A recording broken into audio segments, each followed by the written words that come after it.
you live here in South Carolina, you must know that unions are hated. They're hated. And if you're a black union, you double hate it. There's no question about that. So while we talk about why race plays a part in what's happening to the Charleston Five. Did anybody get bitten? No, they had a lot of the policemen them shooting these rubber bullets.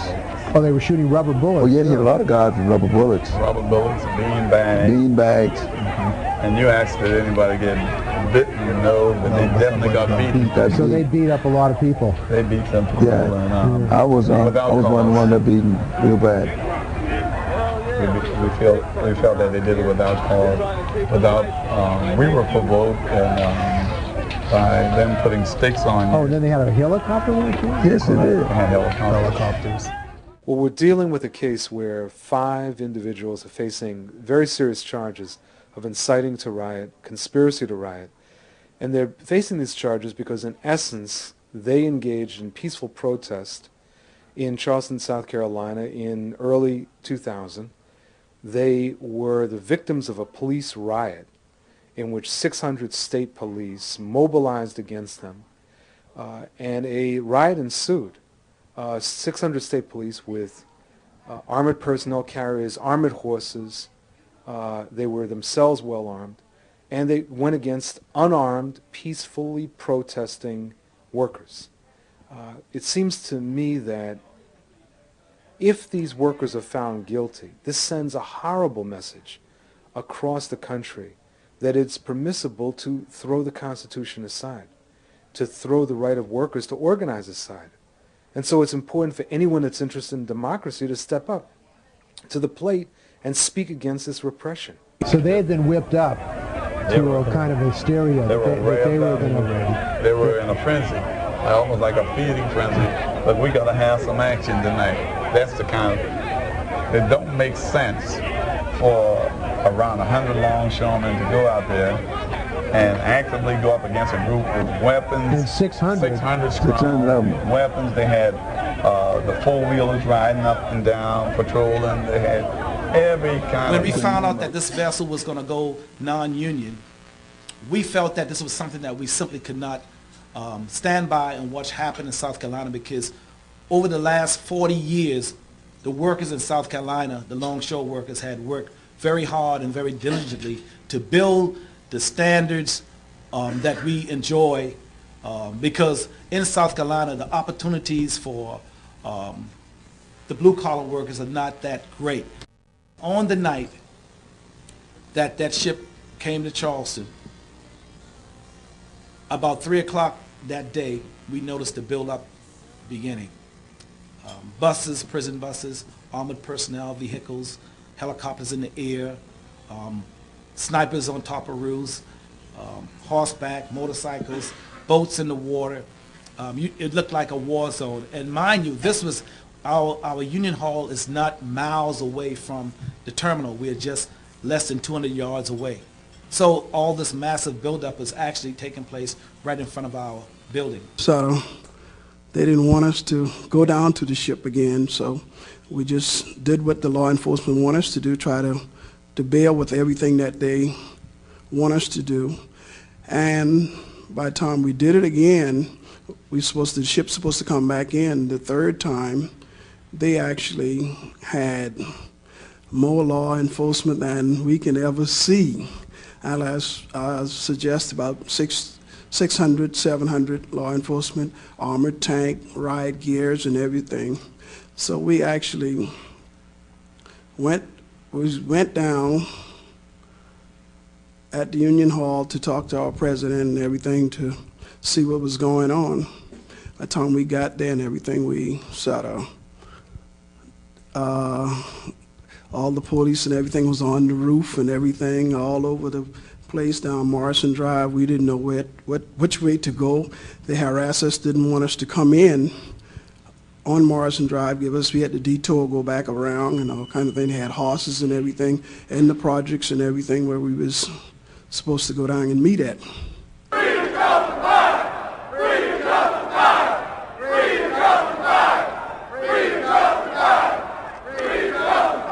Charleston Five! Yeah! Free the Charleston Five! Yeah! Free the Charleston Charleston flag! Free the Charleston flag! The political power structure of South Carolina is trying to bust your labor unions with police state third world tactics. Did you hear the folks from South Korea? It's happening here. And we're teaching them how to do that. We have to unite and we have to fight back, not with violence, but with unity, information, faith, and taking your butt to the voting polls.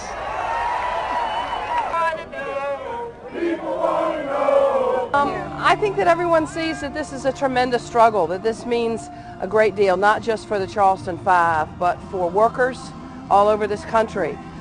It's also an issue where racism is very much a part of this.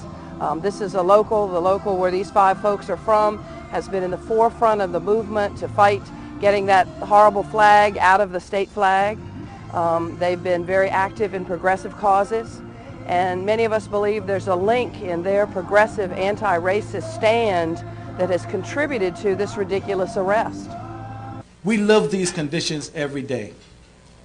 There's no hidden agenda in South Carolina. Big business, who controls the Republican Party there, have advertised on the front pages of the newspapers that we plan to keep South Carolina a union-free state.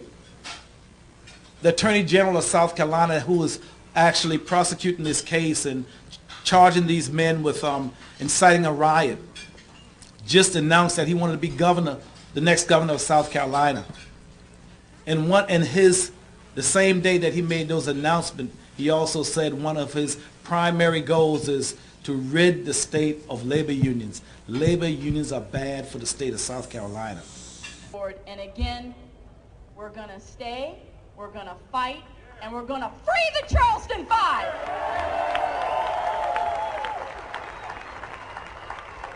Sisters and brothers, we are here to stand up.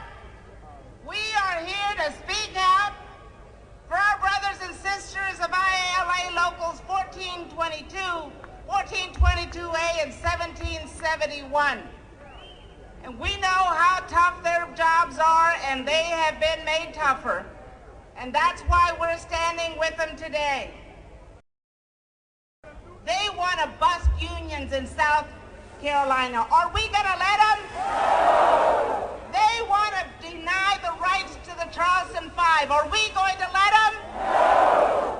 The message that we want to send here to South Carolina, the nation and the world, is we know what they're up to. We know that they want to deny the rights, and we're not going to let them do it because we are standing with them 100% of the way.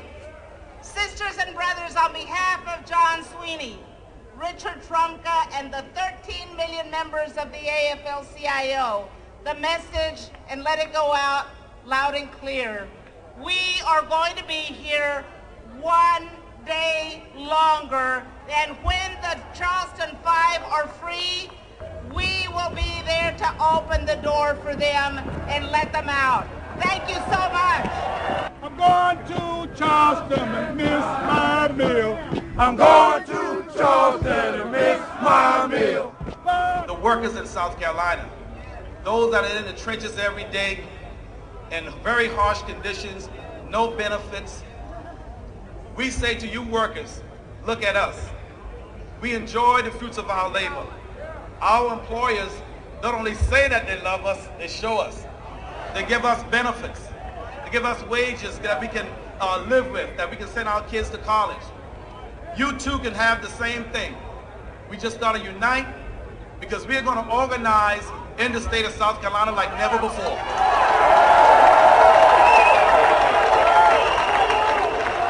This is the new South, and you got a brand new labor movement going on here in South Carolina. We're going to organize. And the workers that boarded those vessels to undermine our industry standard have now decided, well over 80% of them, that they want to become union. We decided we was going to go down at 12. So our president tell us not to We want to know why, because we feel as though if we let it happen with this particular vessel, it's going to happen again. And it's going to continue we would be continue to just motivate, just like cancer. They'll eat on that one particular ship and just take all the rest from us, and our jobs be gone. Bailed him out of jail.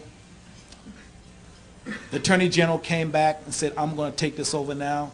I'm going to reinstitute every single charge. Rearrested these same men, put them back in jail. We raised the money again to bail them out. This happened 3 times.